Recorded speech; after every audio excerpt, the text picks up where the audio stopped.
harap hanya Tuhan yang menolong kami supaya kami bisa mengerti bagi apa yang Tuhan inginkan dan mengerjakannya di dalam hidup kami. Tolong Tuhan, biarlah kami tidak menjadi orang Kristen yang bodoh, tidak menjadi orang Kristen yang sembarangan, tapi kami menjadi orang Kristen yang sungguh hidup di dalam anugerah-Mu dan mengerti bagaimana caranya kami harus menyenangkan hati-Mu dan juga melayani sesama kami. Terpujilah nama-Mu, Allah Roh Kudus, berilah kami hikmat dan bukakanlah pengertian kepada kami akan kebenaran firman-Mu. Di dalam nama Yesus kami berdoa dan mengucap syukur haleluya. Amin. Oke, baik, selamat siang semuanya. Ya. Apa kabar semuanya? Baik. Baik. Ya. Baik. Oke, senang sekali kita bisa bertemu di Zoom meeting ini ya pada siang hari ini, meskipun sebenarnya ini adalah keadaan yang tidak kita inginkan tentu ya. Kita menginginkan supaya kita bisa sama-sama bertemu di onsite gitu. Tapi memang dari semenjak Kamis malam dan Jumat kemarin ya situasi memanas, kemarin juga terus memanas. Dan akhirnya saya memutuskan untuk kita ibadah online lah. Mulai kita memutuskan itu di hari Jumat malam.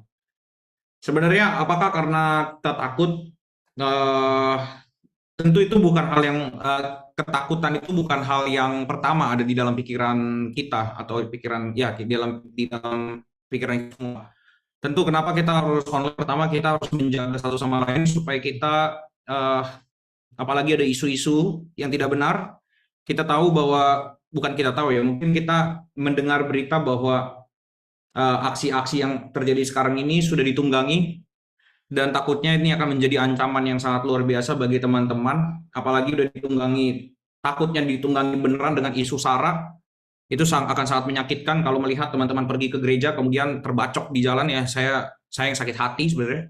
Terus kemudian yang saya pikirkan lagi, ada rasa yang tidak enak atau ada perasaan yang tidak pantas gitu ya, bukan tidak pantas tapi tidak enak lah. Kalau kita melihat bangsa ini lagi dalam keadaan kayak gini, tapi kita bisa loncat-loncat di dalam gereja tuh, ada sebuah perasaan yang kayaknya tuh terusik di dalam diri saya secara pribadi. Karena memang apakah menjadi Kristen itu berarti kita teralienasi atau terpisah dari masyarakat? Saya pikir enggak ya. Jadi apakah kita takutnya lihat pemerintah kita? Sebenarnya kalau kita lihat konteksnya ya, lihat konteks mereka tuh joget karena memang sedang ada mereka di DPR itu setelah sidang, setelah pidato presiden itu, memang ada ensemble yang menyanyikan, yang menaikkan lagu yang memang membuat orang tuh jadi ingin berjoget gitu ya. Tapi itu menjadi bahan yang ternyata digoreng-goreng dan akhirnya sampai seperti ini. Saya nggak bilang itu benar atau salah, sekali lagi, saya tidak bilang itu benar atau salah. Tapi permasalahan gini, kita tuh nggak pernah tahu apa perbuatan kita hari ini itu bisa menjadi celaan di masa depan, entah itu benar atau salah. Itu satu hal yang mesti kita benar-benar pelajari dari situasi ini. Sekali lagi perhatikan, itu sebenarnya kalau kita bilang itu tidak terlalu masalah sebenarnya joget-joget mereka, karena jogetnya itu karena memang ada something, ada kegiatan dan ada lagunya saat itu, ada ensemble ya, dan saya rasa kalau saya anak band ya, kan kebetulan saya anak band ya, kalau ada orang menikmati musik saya seperti itu, saya malah happy gitu. Nah, tetapi kan ternyata gimana rasanya ya, saya mikirin gitu, gimana perasaan anak-anak ensemble yang main musik itu begitu joget DPR itu, kejadiannya sampai hari ini. Coba misalnya saya lagi main musik atau Jepanya tadi main gitar, ternyata ada yang terprovokasi. Terus tiba-tiba terjadilah demo, kan rasanya tidak nyaman jadinya ya. Nah, itu yang saya pikirkan gitu. Jangan sampai apa yang kita perbuat hari ini itu bisa menjadi dampak di kemudian hari, sehingga makanya ini yang kita lakukan, yaitu kita ada ibadah online.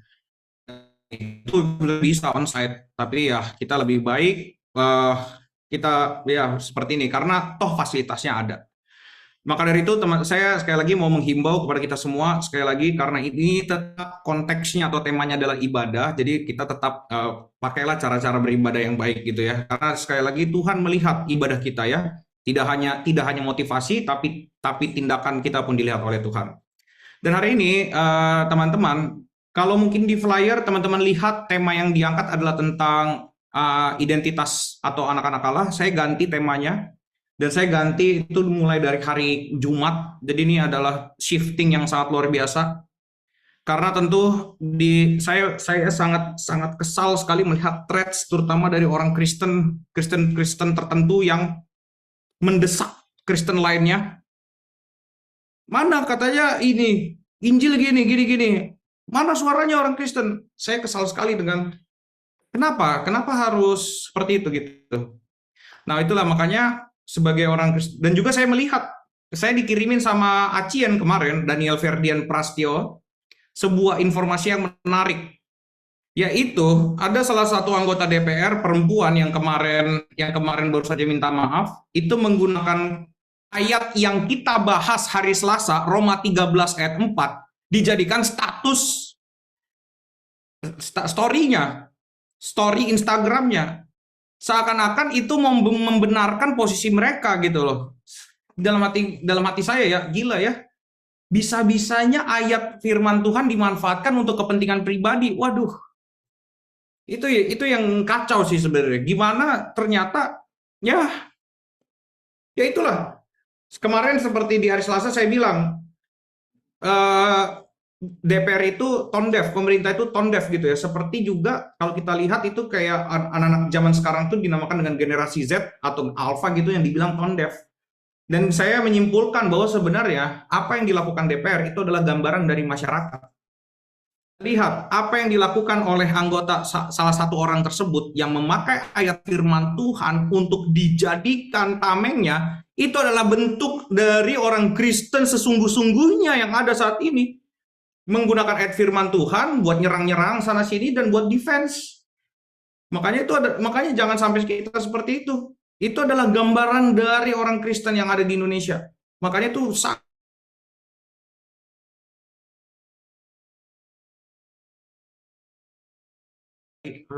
hari ini kita akan diskusikan, kita akan belajar tentang dilema politik. Sekali lagi kita akan belajar dilema politik. Tentu saya bukan ahli politik ya atau ahli hukum. Saya bukan siapa-siapa. Tapi setidaknya firman Tuhan membahas politik dan membahas hukum. Tahu dari mana? Nanti ada ayatnya saya akan bagikan.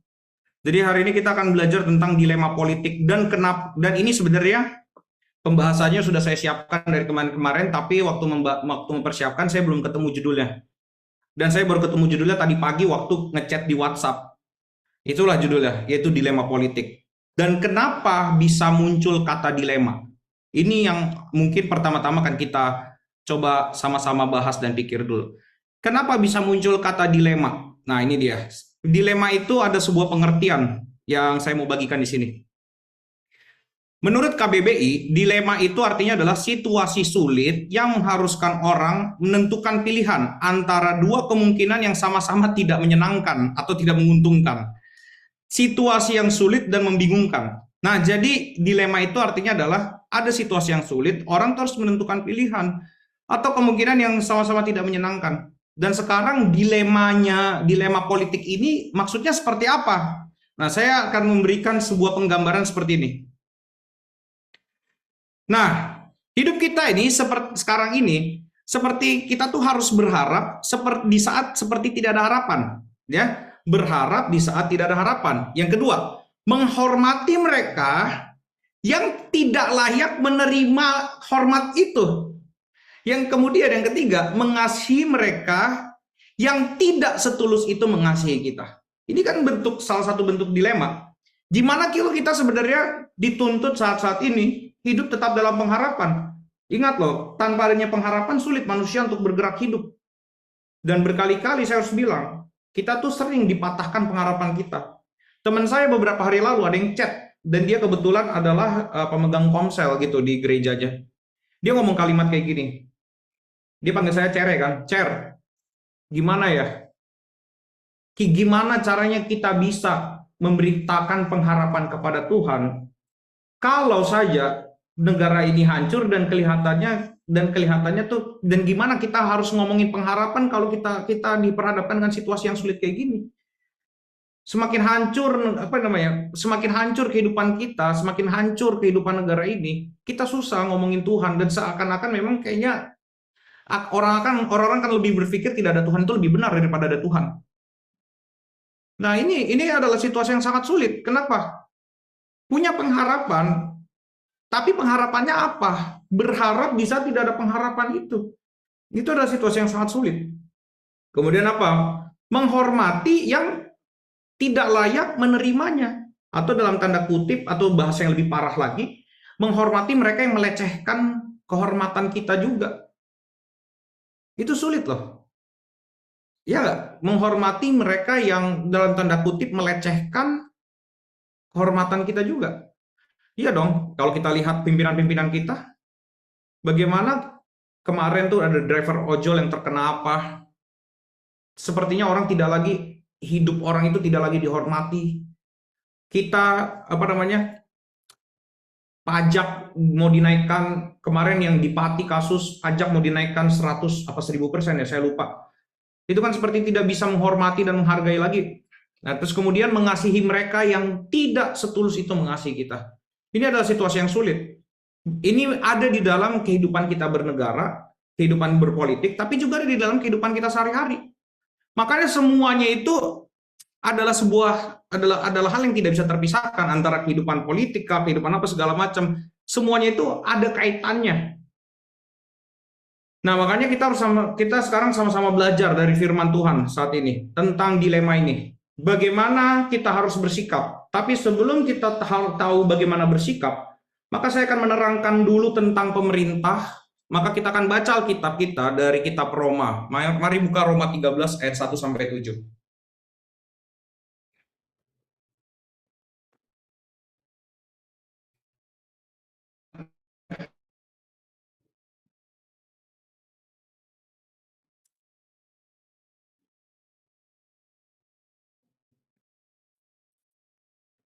Roma 13 ayat 1 sampai 7. Sudah dapat teman-teman?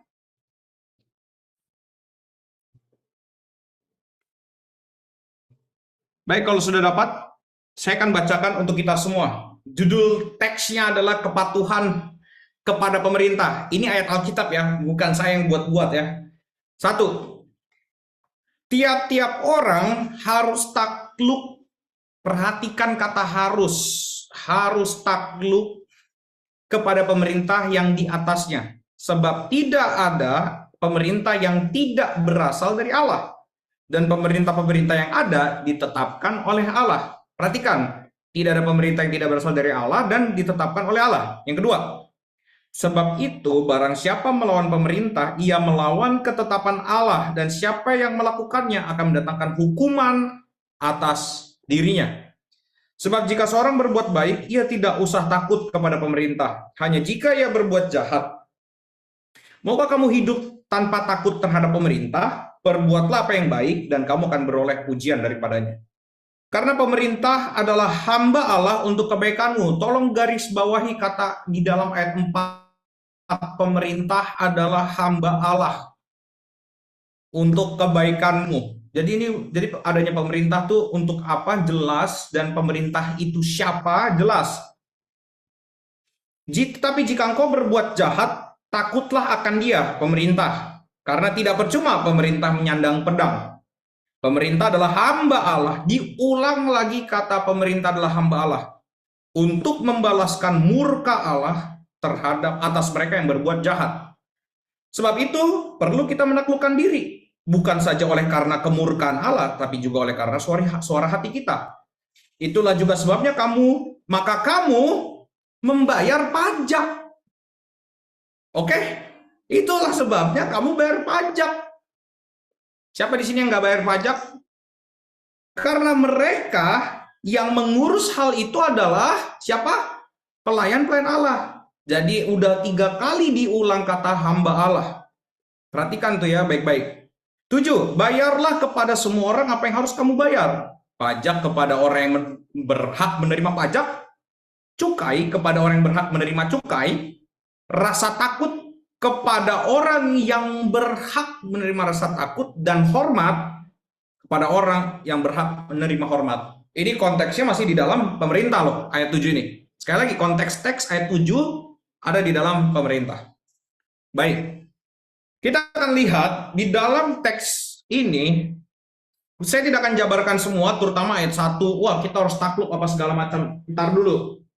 Kita tidak akan bahas semuanya karena akan terlalu panjang. Saya akan bahas poin kita adalah di ayat 3 dan 4. Di ayat 3 ada kata ini. Sebab jika seorang berbuat baik, ia tidak usah takut kepada pemerintah. Hanya jika ia berbuat jahat. Perhatikan di situ ada kata berbuat. Berarti ini ngomongin tentang perbuatan. Berbuat baik, berbuat jahat. Maukah kamu hidup tanpa takut terhadap pemerintah? Perbuatlah apa yang baik. Dan kamu akan beroleh pujian. Jadi perhatikan, kalau kita berbuat apa yang baik, kita akan hidup tanpa ketakutan dan kita akan memperoleh pujian. Dua hal ini, hidup tanpa ketakutan, hidup memperoleh pujian. Dari siapa? Dari pemerintah. Yang keempat, ayat 4. Karena pemerintah adalah hamba Allah untuk kebaikanmu, tapi jika engkau berbuat jahat, takutlah akan Dia. Jadi perhatikan di dalam teks ini ada salah satu hal, bukan satu-satunya hal. Salah satu hal yang digarisbawahi di dalam teks ayat 3 dan 4, yaitu tentang kata berbuat. Oke, berbuat. Tentang perbuatan.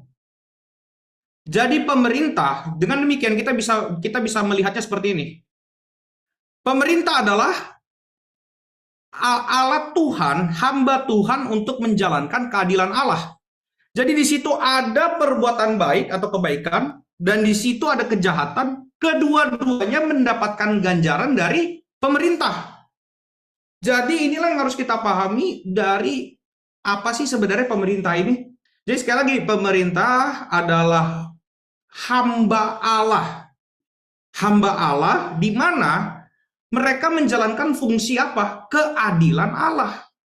Keadilan Allah itu artinya apa? Kalau ada yang baik akan menerima ganjaran, kalau ada yang jahat akan menerima ganjaran. Misalnya, Kak, tapi kalau kita tuh enggak ini loh. Saya kayaknya tidak pernah melakukan hal yang apa ya? Saya nggak pernah menang Olimpiade Fisika atau menang kejuaraan debat di Denmark gitu, jadi juara 2. Lalu apa kebaikan yang saya terima dari pemerintah? Oh ya, kebaikannya adalah jalan yang bagus, meskipun memang jalan Jakarta rusak semua. Terus apalagi ya? Ada MRT, LRT, MRT bagus. Ada kereta cepat yang hutangnya katanya tidak akan lunas sampai 250 tahun. Nah, itu semua ada ya. Jadi kita nggak ngerti juga jadi sebenarnya itu baik apa enggak ya. Tapi yang kita tahu, pemerintah mengadakan yang baik dan memberikan ganjaran kepada kita dari apa yang kita lakukan baik. Salah satunya adalah adanya SKCK. SKCK, sekarang udah nggak ada SKCK. Adanya apa sih sekarang? Surat, iya, keterangan kelakuan baik atau apa gitulah. Sorry ya teman-teman, saya tidak pernah lamar kerja soal ngerti. Jadi ada surat-surat itulah. Nah, itu adalah apa yang pemerintah berikan kepada rakyat yang tidak pernah melanggar hukum. Jadinya kita bisa apa? Menikmati fasilitas negara. Negara menyediakan fasilitas dan kita yang berkelakuan baik menikmatinya, bisa menikmati negara ini. Nah, itu adalah ganjaran dan itulah fungsi yang diberikan pemerintah dan ini adalah fungsi keadilan Allah. Jadi saya harus bilang gini loh, pemerintah sebenarnya merepresentasikan Allah, yang artinya kalau pemerintah berlaku adil, artinya dia sedang menunjukkan Allah itu kepada kita itu seperti apa. Paham nggak? Jadi sekarang pemerintah merepresentasikan Allah. Sehingga kalau pemerintah menunjukkan keadilan ini dengan baik, dengan benar, maka kita tahu Allah itu kalau adil, dia seperti apa, dan kita bisa bersukacita di dalamnya. Bisa dipahami sama semuanya? Nah, inilah yang harus kita tahu tentang keadilan Allah ini. Ini harus kita lihat. Tapi, Kak, tapi kan ini pemerintah kita lagi kurang, sabar, tenang, teman-teman. Ini belum selesai. Ya, saya belum selesai bercakap-cakap. Jadi perhatikan ini, pemerintah adalah hamba Allah. Oke? Pemerintah adalah hamba Allah. Dan pemerintah itu kita lihat, kita di sini ada tulisannya pajak di ayat 6. Oke? Ada pajak di ayat 6, ada pemerintah di ayat-ayat sebelumnya, bahkan dari ayat 1 sampai 7 pun ngomongin tentang pemerintah, kemudian ada pajak. Nah, kemarin tuh saya coba pikir-pikir ya, biasanya kalau kita ingat kata hamba Tuhan atau hamba Allah, kita tuh ingat siapa sih? Yang kita ingat adalah pendeta. Betul nggak? Kalau kita ngomongin hamba Tuhan atau hamba Allah, maka kita akan ngomongin dan seringkali kita akan membicarakan tentang pendeta. Maka dengan demikian, saya menemukan adanya sebuah hal menarik bahwa berarti pemerintah ini sama seperti pendeta, sama seperti karena dibilang hamba Allah loh. Dan perhatikan hal ini, next ya.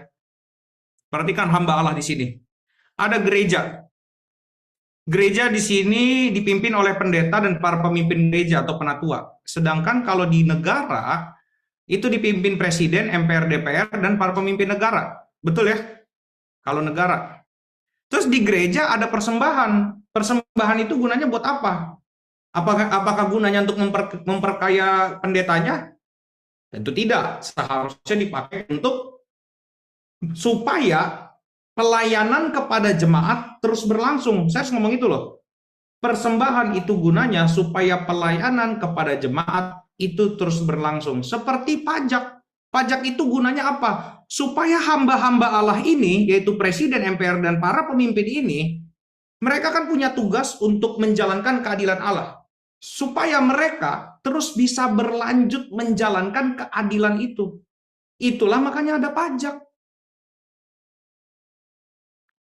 Kemudian kalau di gereja kita ngomongin tentang hal-hal yang berbau spiritual, terus berbau moral dan hikmat, dan di dalam negara kita kan ngomongin moral dan tindakan hidup sehari-hari.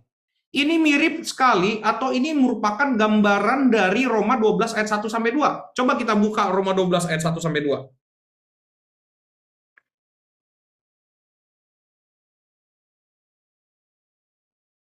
Boleh satu orang bacain Roma 12 ayat 1 sampai 2. Silakan.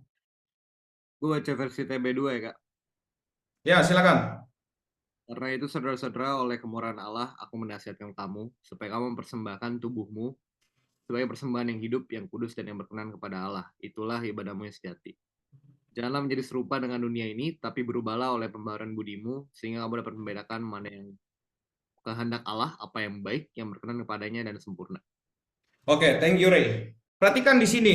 Di ayat 1 ditulis, persembahkan tubuhmu sebagai persembahan yang hidup. Titik 2 itu adalah ibadahmu yang sejati. Jadi ibadah itu bukan bicara tentang duduk di gereja doang. Sekali lagi, ibadah itu tidak bicara tentang hidup di gereja doang, tetapi tentang mempersembahkan hidup. Dan Paulus tidak bilang mempersembahkan hidup di sini dibatasi hanya di gereja. Tetapi Paulus ternyata di ayat di pasal yang ke-13 itu, ya, dia bicara juga tentang adanya pemerintah, adanya negara. Berarti kita bisa bilang bahwa gini loh, di gereja kita beribadah, dan di dalam kehidupan bernegara pun kita juga sedang beribadah. Dan sebenarnya jika demikian, presiden, MPR, DPR, dan para pemimpin adalah hamba-hamba Allah supaya kita beribadah di dalam dunia yang bukan gereja gitu, atau mungkin bahasa lainnya adalah di marketplace ini kita sebenarnya sedang beribadah, atau di dalam kehidupan sehari-hari itu tuh kita sedang beribadah, dan pemerintah membuka jalan supaya kita beribadah dengan benar kepada Allah di dalam tindakan kehidupan sehari-hari. Itulah fungsi ada pemerintah. Jadi berarti di dalam pemikiran Paulus, ibadah itu di dalam gereja, tapi di negara pun kita juga sedang beribadah. Makanya sebagai orang Kristen, kita tidak memisahkan ibadah itu cuma di gereja. Seluruh hidup orang Kristen adalah ibadah. Makanya sekarang saya mau tanya, kalau manusia nggak bayar pajak, bisakah dibilang dia beribadah kepada Tuhan?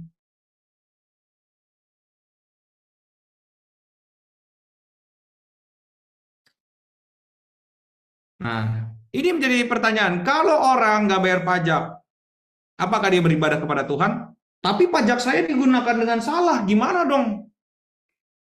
Aturan Tuhan, aturan yang Tuhan berikan itu bukan berdasarkan kondisi, tapi berdasarkan ketaatan kepada Dia dan berdasarkan siapa dirinya. Dia adalah Allah yang adil, Allah yang benar. Makanya kita jangan mendasarkan kepatuhan kepada Tuhan itu berdasarkan apa yang kita lihat dari diri manusia. Sekali lagi, jangan sampai kita melihat kepatuhan kita kepada Tuhan itu berdasarkan apa yang kita lihat dari diri manusia. Seringkali misalnya gini, misalnya kita tahu ada ayat misalnya hormatilah orang tuamu, tapi orang tua kita gini, sehingga wah kita udah nggak muncul lagi rasa hormat. Nah, tapi Tuhan bilang hormatilah orang tuamu. Kita nggak bisa hormat karena apa yang Dia lakukan kepada kita, tapi itu tidak membatalkan perintah Tuhan yang suruh kita hormat kepada orang tua. Jadi Tuhan tidak suruh kita memilih aturan atau melakukan aturan berdasarkan apa yang orang bisa berikan kepada kita, tidak. Tapi Tuhan memberikan aturan dan itu dijalankan karena Tuhan tahu dan Tuhan mau supaya kehidupan yang tentram, kehidupan yang sejahtera terjadi di muka bumi ini. Aturan Tuhan bukan dalam rangka membuat hidup kita susah, tidak. Tapi aturan Tuhan supaya hidup kita baik di tengah-tengah dunia ini. Makanya kalau kita, bahkan tadi ditulis di ayat 6, itulah makanya kamu bayar pajak. Sekarang pertanyaannya, kalau kita bayar pajak, kalau kita tahu hidup di dalam bernegara itu adalah ibadah, maka pajak ini bagian dari ibadah atau bukan? Jawabannya adalah pajak berarti bagian dari ibadah. Maka saya harus bilang bayar pajak.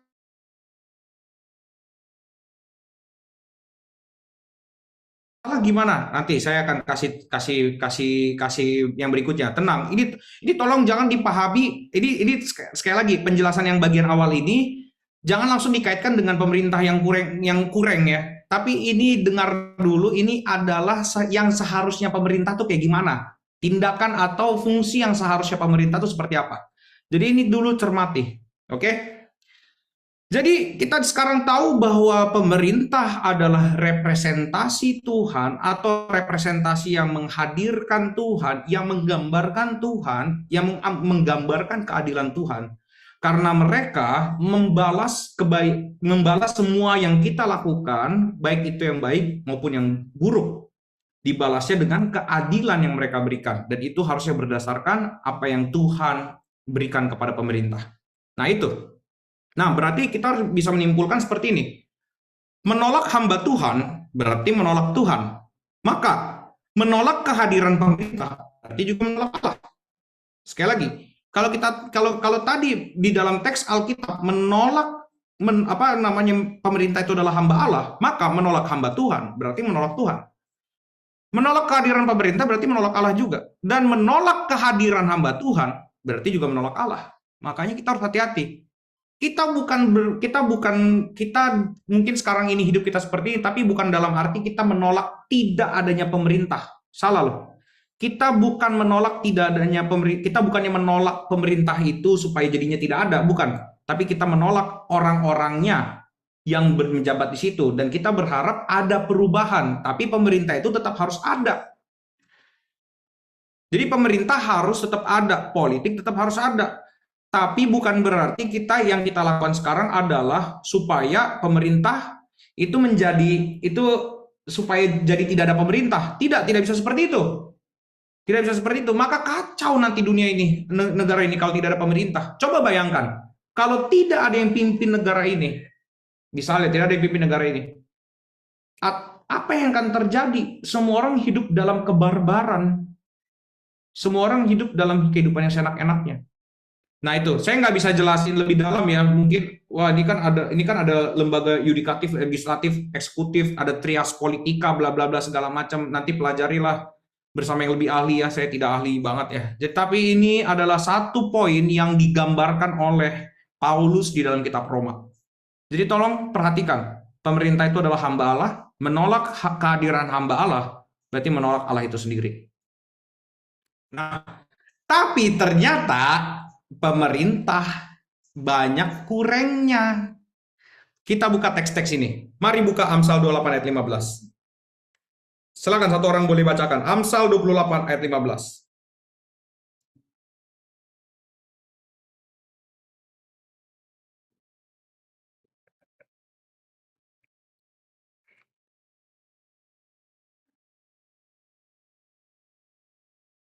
Silakan satu orang, siapapun. Amsal 28 ayat 15.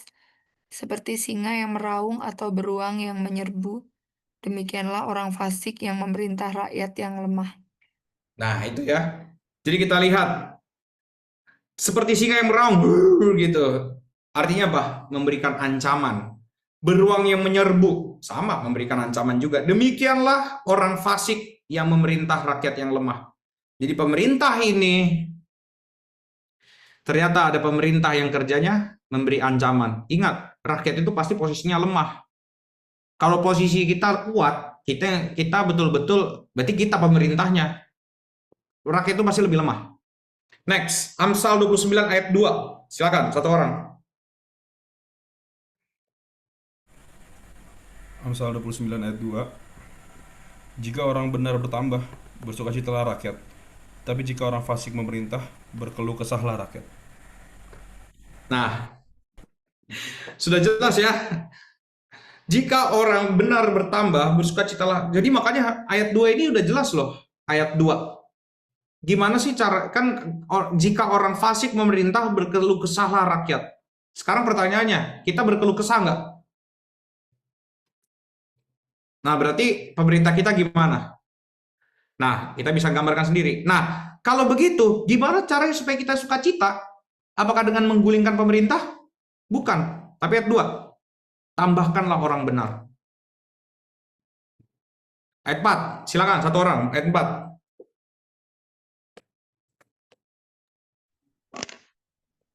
Ayat yang keempat yaitu dengan keadilan seorang raja menegakkan negerinya, tetapi orang yang memungut banyak pajak meruntuhkannya. Oke, terima kasih. Kak, katanya bayar pajak tuh bagian dari ibadah kepada ibadah kepada Tuhan. Betul, tapi ini kan ditulis di sini ayat 4 memungut banyak pajak. Nah, makanya di sini sebenarnya yang dibutuhkan adalah pemerintah yang bijaksana. Sekali lagi, pemerintah itu harus identik dengan orang yang bijaksana. Makanya orang yang tidak bijaksana memerintah itu menghancurkan rakyatnya sendiri. Dengan cara salah satu ketidakbijaksanaan itu dengan apa? Terlihat dari jumlah tarif pajak yang bertambah, kayak kemarin tuh yang di Pati, salah satunya. Terus kemarin, sekarang ini bahkan di Bandung katanya juga mau naik pajak. Bahkan ada tunjangan-tunjangan. Kita nggak tahu tunjangan tuh uangnya dari mana. Gitu ya. Ya, lanjut. Ayat 8, silakan. Pencemooh mengacaukan kota, tetapi orang bijak meredahkan amarah. Thank you. Betul, kacau kota kita sekarang? Gara-gara apa? Rakyat goblok. Hati-hati, makanya kalau kita, sekali lagi, makanya saya harus bilang, kalau kita punya jabatan apapun, atau kita adalah orang siapa, saya sih berpikir gini ya, di tempat kerja kita akan ada kemungkinan untuk naik jabatan. Sekali lagi, di tempat kerja kita ada kemungkinan naik jabatan sehingga nanti kita akan jadi pemimpin suatu hari nanti. Perhatikan, kalau mulut kita nggak benar, suka cemooh orang, apalagi mengatakan sesuatu yang provokatif tapi tidak ada dasarnya, yang provokatif tapi dia sendiri juga tidak melakukannya, ataupun dia tidak baik mengerjakannya, maka akan hancur semuanya seperti yang kita lihat saat ini. Makanya saya sebagai gembala di sini, saya harus mengingatkan kita semua untuk tetap pikir yang baik kalau kita mau melakukan segala sesuatu. Hati-hati, apa yang kita lakukan itu akan bisa menjadi sesuatu yang akan menghancurkan kita di kemudian hari, menghancurkan kota. Udah sehancur apa semua kota di tengah-tengah di Indonesia ini? Cuman gara-gara dibilang orang goblok, rakyat goblok. Gitu kan? Mana ijazahnya cuman 61. Oke, lanjut ayat 26. Banyak orang mencari muka pada pemerintah, tetapi dari Tuhan orang menerima keadilan. Nah ini, nepotisme. Banyak orang mencari muka pada pemerintah. Lihat. Kalau kata orang, pemerintah itu digawangi oleh, atau di belakangnya pemerintah itu ada orang kuat lagi. Atau bahkan pemerintah, anggaplah pemerintah itu adalah orang yang kuat. Banyak orang tuh yang cari muka sama mereka. Ya bukan berarti kalau gitu, kalau setiap kali ketemu pemerintah kita harus toyor kepalanya, nggak gitu. Itu namanya tidak sopan, kurang ajar, jangan seperti itu ya. Tapi maksudnya Banyak yang ya kalian tau lah cari muka gimana ya. Gue nggak tahu soalnya muka gue selalu ada sih kalau muka gue ini. Nah, jadi perhatikan. Di dalam teks ini dibilang banyak orang cari muka pada pemerintah. Dipikirnya dengan dekat kepada pemerintah, maka dia akan terlindungi dari segala macam hukum. Ya, betul. Sekarang kenapa ada orang ganti undang-undang? Kenapa ada orang melakukan A, B, C, D, segala sesuatu? Kenapa? Karena mereka pikir kalau mereka dekat dengan kekuasaan, maka mereka akan baik-baik saja. Dan apa yang mereka lakukan akan baik-baik saja. Tapi tidak selesai ayatnya sampai situ. Ayat 26 ngomong apa? Dari Tuhan. Camkan kata ini baik-baik. Dari Tuhan orang menerima keadilan. Kalau hamba Tuhan sudah tidak bisa menjalankan fungsinya, perhatikan. Kalau hamba Tuhan, pemerintah tadi hamba Tuhan tidak bisa menjalankan fungsinya, Tuhanlah yang akan mengadilinya. Udah cukup jelas ayat ini ya, saya rasa ya.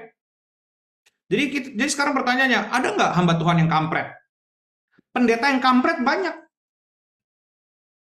Kita kan tadi sedang menyamakan pemerintah itu kayak pendeta. Pendeta yang kampret banyak juga. Hamba Tuhan, sorry ya kalau menurut saya agak kasar ya, saya kurang tahu bagaimana membahasakan ini. Saya udah menjadi pencemooh juga sebentar lagi. Saya.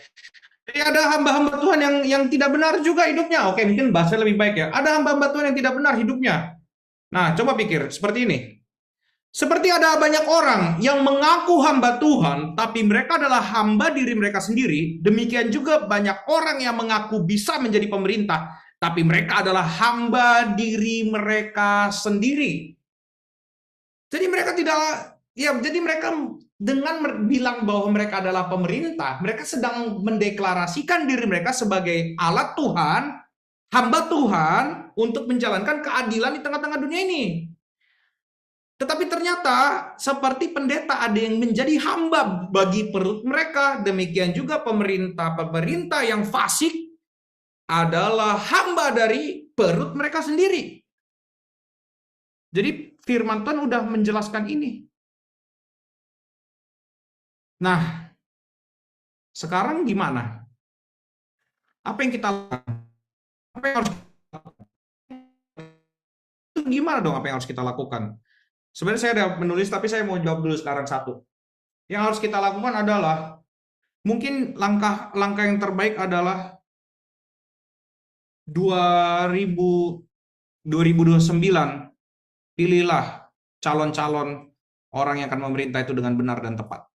Sekali lagi, 2020 ini mungkin langkah yang jauh, tapi mau gimana? Sekarang udah kalau bahasa peribahasanya sekarang tuh sudah terlanjur dikandung badan ya. Tapi nanti kita sekarang nih kita jadi ke-trigger loh. Hidup kita hancur begini, salah satunya adalah karena pemerintah yang fasik.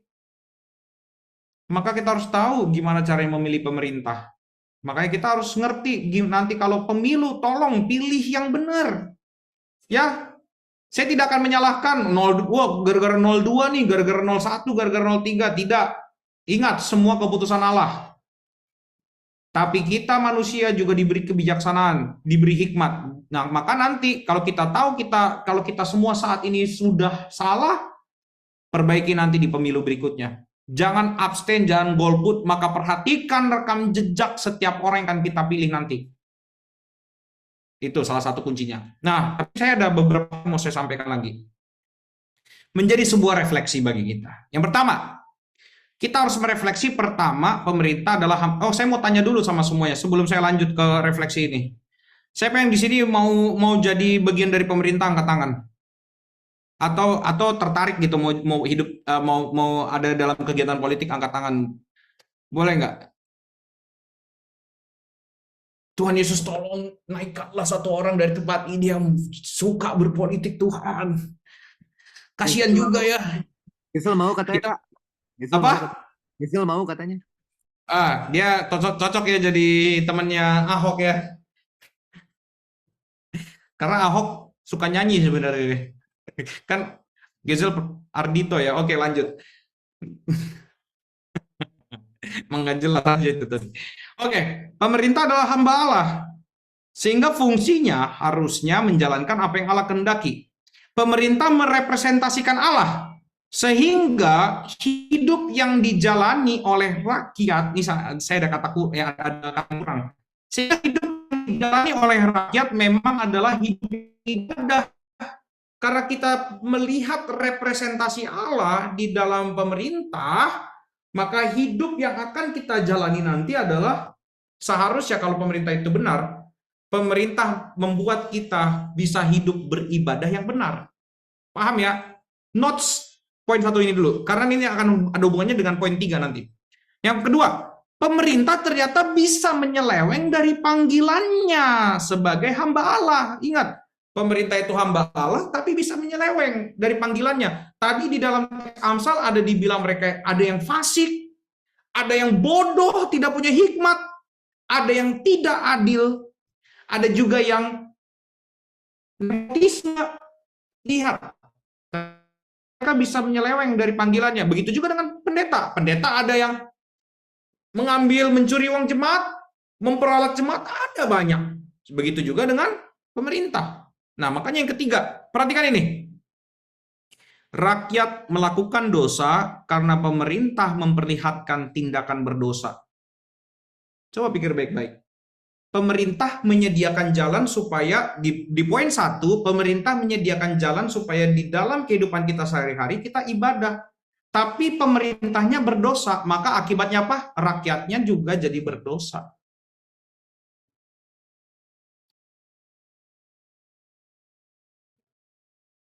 Seperti pemimpin negara, seperti pendeta yang pengajar sesat. Ada pendeta yang dia ngaku hamba Tuhan tapi ngajarin yang sesat. Akhirnya membuat jemaat berdosa. Demikian juga pemerintah yang salah di dalam, yang fasik, bodoh, tidak punya hikmat, tidak adil. Maka dia mengajak rakyat untuk berdosa. Pertanyaannya, contoh kemarin kita lihat. Sekarang saya mau tanya sama semuanya. Berdemo itu boleh atau tidak? Kemarin sudah saya jawab di sosiopolitik. Berdemo itu boleh atau tidak? Jawabannya adalah boleh. Kenapa? Karena diatur undang-undang. Sekali lagi, itu diatur undang-undang loh. Saya nggak bilang orang Kristen anti demo ya. Nggak ada kayak gitu. Karena selama itu tidak melanggar undang-undang, undang-undang itu adalah itu menjadi satu bagian moral yang kita bisa lakukan. Selama itu diatur, dan setahu saya, kalau demo itu harus kasih surat dulu ke polisi. Mau demo di mana, jam berapa? Saya nggak tahu ya, setahu saya begitu. Jadi makanya mereka udah tahu demo-demo itu. Nggak ada demo dadakan gitu ya. Yang dadakan tuh, bahkan demo masakan sekali lagi ya, ada ininya, jamnya. Ya, jadi jadi demo itu boleh. Yang nggak boleh tuh melakukan tindakan anarkis. Sekali lagi, anarkisme jangan, vandalisme jangan. Yang demo bisa, menyampaikan pendapat bisa. Kak, tapi nggak didengar. Contoh, salah satu demo yang tidak didengar adalah kalau kalian pernah dengar namanya aksi Kamisan. Udah bertahun-tahun dilakukan, tidak didengarkan juga sama pemerintah. Kenapa? Karena menurut aksi Kamisan, presiden sekarang adalah orang yang penyebab aksi Kamisan itu ada. Gitu ya. Saya nggak mau perpanjang itu ya. Nanti saya takutnya Zoom ini akan di blackout dengan segera nih. Terus kalau gitu ya nggak boleh apa? Melakukan tindakan anarkis, melakukan vandalisme. Nah, jadi yang harus kita lihat, kenapa akhirnya bisa terjadi tindakan berdosa seperti anarkisme atau vandalisme? Itu karena pemerintah hidup di dalam kefasikan. Jadi karena pemerintah ini tidak mau mendengarkan, tidak mau hidup jujur, tidak mau hidup benar, maka akhirnya rakyat yang merasa dibodoh-bodohi oleh pemerintah melakukan pengerusakan oleh karena tidak didengarkan.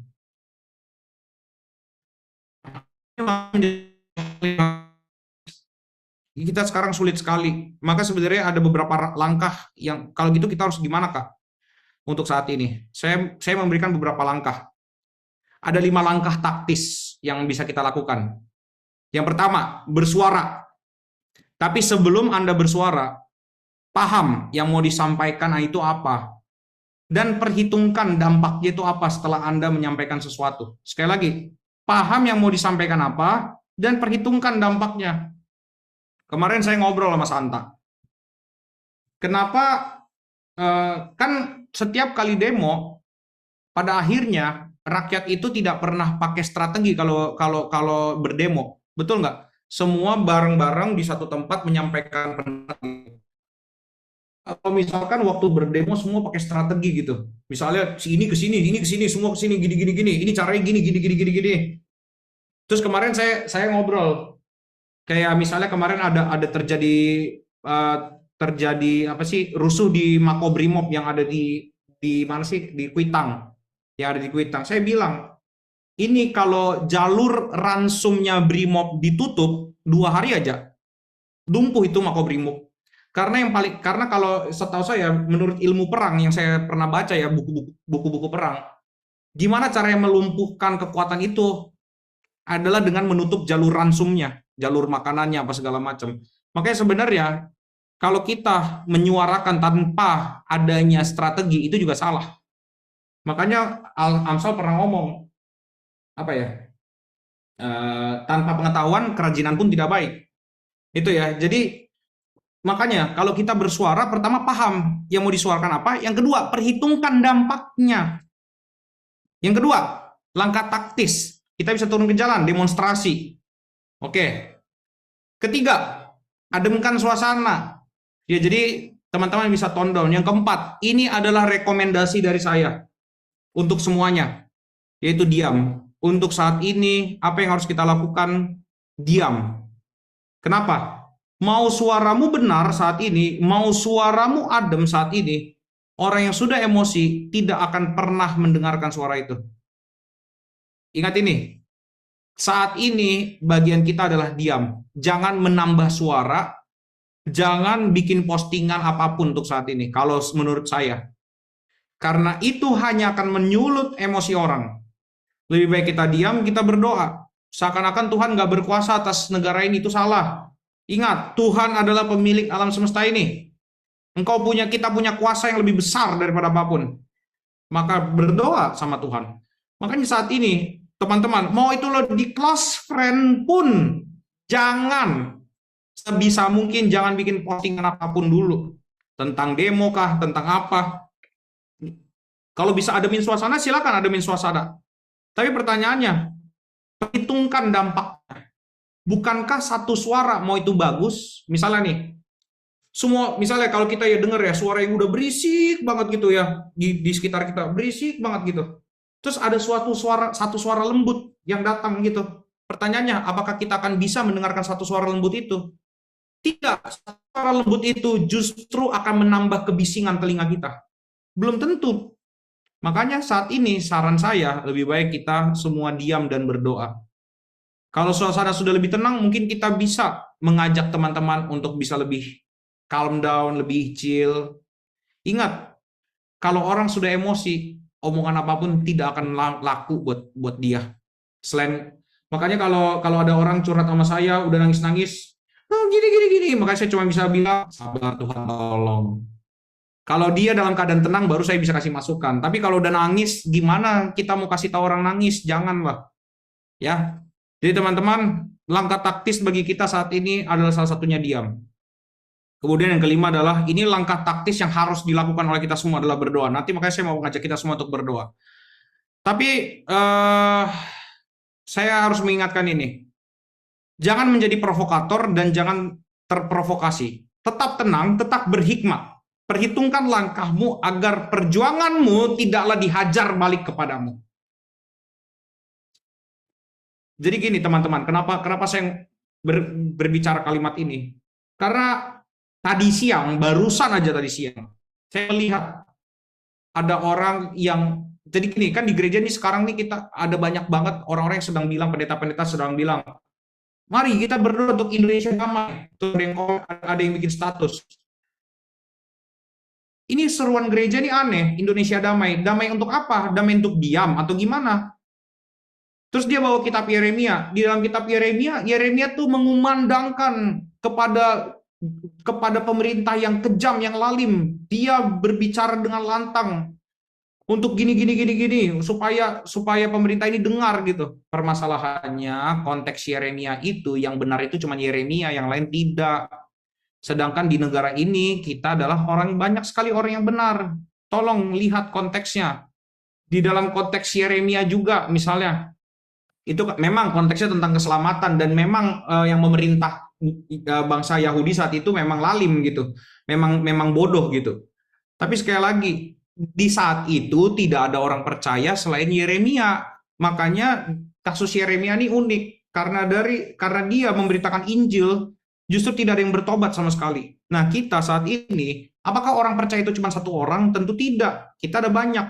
Maka yang harus kita lakukan apa? Yang harus kita lakukan saat ini adalah selain diam, tetap tenang. Perhatikan tadi Amsal 29 tadi ayat 2. Jika orang benar bertambah, bersukacitalah rakyat. Tapi jika orang fasik memerintah, berkeluh kesahlah rakyat.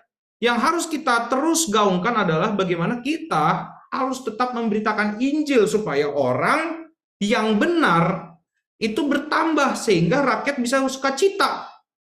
Itulah poin yang paling penting yang harus kita gumuli. Makanya kita berdoa. Kita berdoa untuk apa? Kita berdoa nanti salah satunya adalah supaya pemerintah kita boleh mendengarkan Injil. Mereka bukan cuma bekerja dengan baik, tapi harus mendengarkan Injil. Supaya apa? Kita bersukacita. Itu Alkitab ngomong gitu. Anda mau ngomong apa lagi?